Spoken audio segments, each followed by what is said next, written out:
Et salut tout le monde, c'est Dimplay. Alors aujourd'hui on se retrouve pour une nouvelle vidéo sur Excel.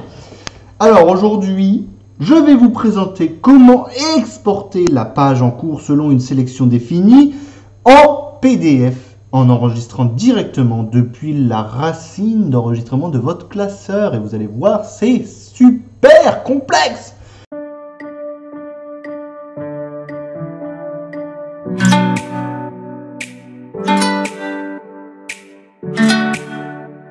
Parce que là, oui, effectivement, nous sommes encore dans la programmation de macros.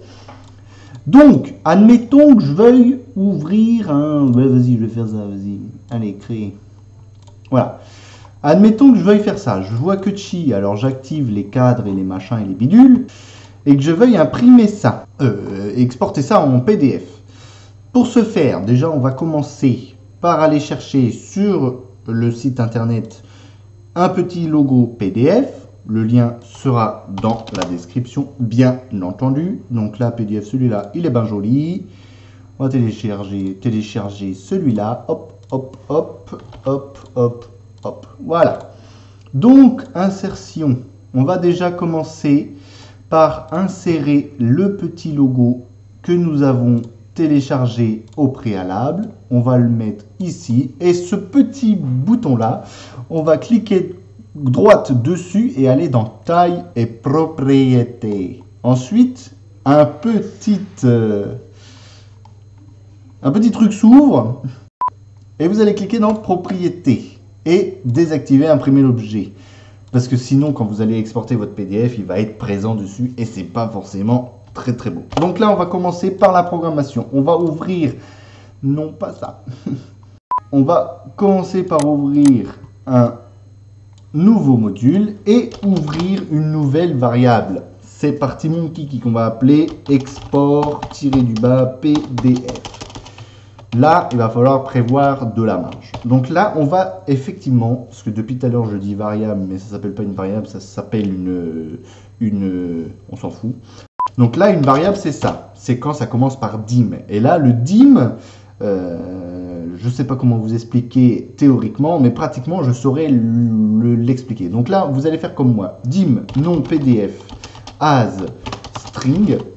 Voilà. Donc là, ça permet de définir le nom du PDF à partir d'une donnée qu'on va lui donner. Là, voilà. Ensuite, on ouvre une seconde variable, dossier, et c'est pareil, as, string. Voilà, une fois que nous avons fait ça, nous allons aller sur la page donc qui s'appelle Sheets Facture. Fermez la parenthèse. Page setup. Print area égale, ouvrez les guillemets, mettez un petit logo $, et là on va aller voir la plage d'impression. Donc là on est sur D22 A1 A1 D22. Donc A dièse 1 2 points $, D $22, fermez les guillemets. Et là on est bon. Ensuite, dossier égale this workbook.path. Voilà. Nom PDF égale dossier.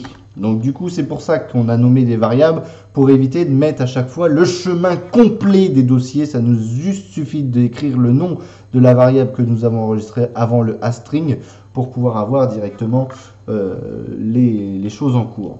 Donc dossier, c'est-à-dire que là, le nom du PDF, ce qui va apparaître avant d'enregistrer, il va afficher le nom du classeur. Donc dans le nom PDF, il faut indiquer le chemin d'enregistrement de ce dit fichier.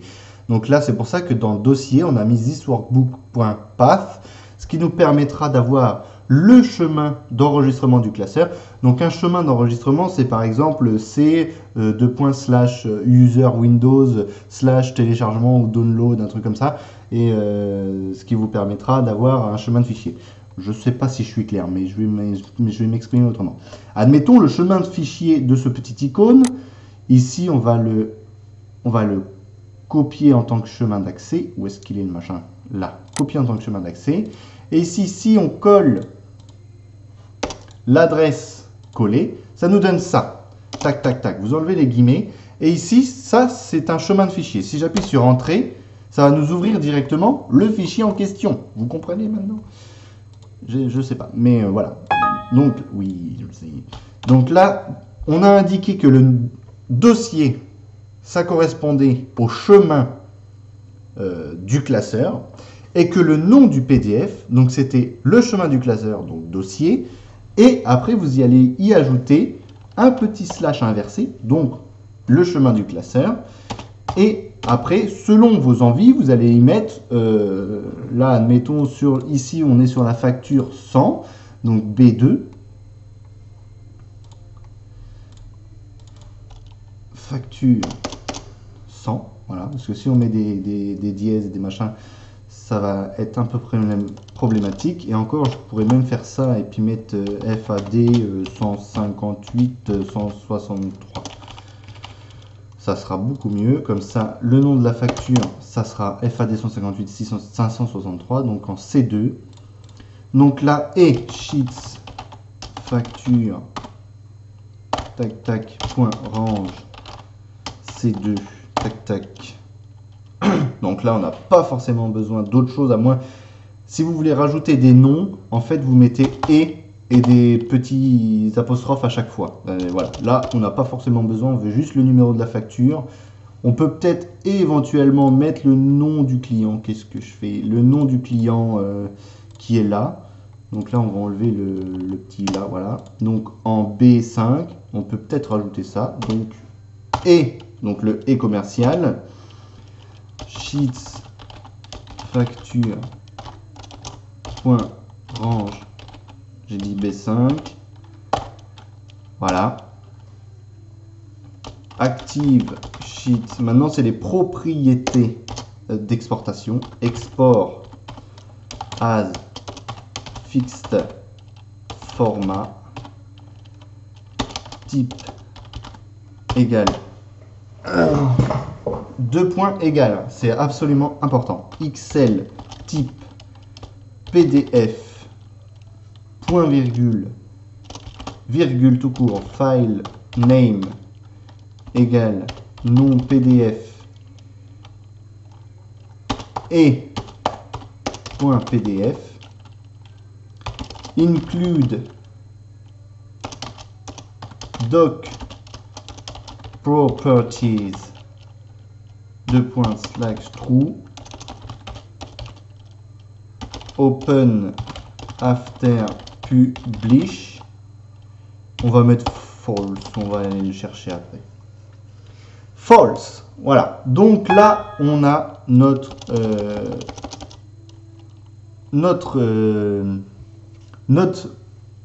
ligne de commande pour imprimer pour exporter en format PDF. Donc maintenant, il faut enregistrer le classeur en format XLXM. On va le mettre ça dans téléchargement. Voilà. On va fermer des... Oui, on s'en fout. Hop, voilà. Et donc là, ici, on va pouvoir affecter la macro de l'export PDF. Voilà, on enregistre. Oui. Et on va essayer tout de suite l'exportation. Et ben voilà, ça a fonctionné. Maintenant, on va retrouver normalement dans téléchargement la facture 158 563 non société. Donc là, on voit qu'il n'y a pas d'espace entre le 563 et le nom de la société. Et je vais vous expliquer pourquoi. C'est parce qu'en fait, ici, on a oublié de mettre espace. Donc ici, il suffit juste de mettre et, entre guillemets, espace, et sheets. Donc là, on va recommencer. Oui, c'est bon, j'ai compris. On va supprimer celui-là, sinon ça ne sert à rien. Et on va recliquer sur le bouton. Voilà. Donc ici, on a bien le FAD 158 563 non société qui s'est créé. Et nous allons l'ouvrir, on va voir ce que ça donne. Et ça donne exactement ce qu'on lui a demandé de sortir.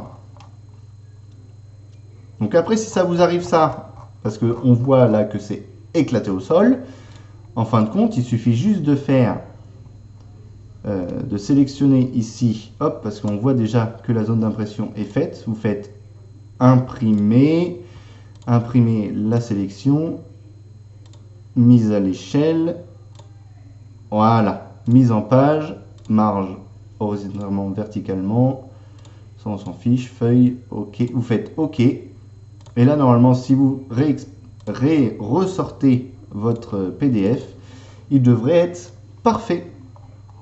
Voilà, donc là on a bien la 158 563, facturé à non-société, et on a bien le nom de la société. Franchement c'est incroyable cette macro, qu'est-ce que vous en pensez? Sur ce, je vous souhaite une excellente continuation. Si vous avez des questions, n'hésitez pas dans l'espace commentaire ci-dessous. Je vous mettrai le lien des icônes en description. N'hésitez pas à vous abonner, liker. Ciao!